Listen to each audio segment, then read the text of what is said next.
பொடி நடையாக அமெரிக்காவை வலம் வருவோம். கடல் மேல் சிவப்பு கம்பளம் விரித்து ஐரோப்பாவில் குடி புகுவோம்.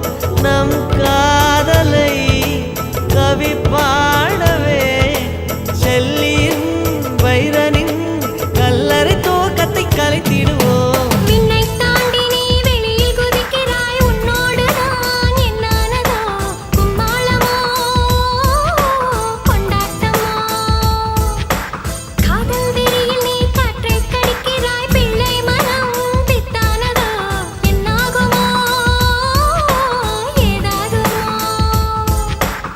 வாடை காற்றுக்கு வயசாச்சு, வாழும் பூமிக்கு வயசாச்சு.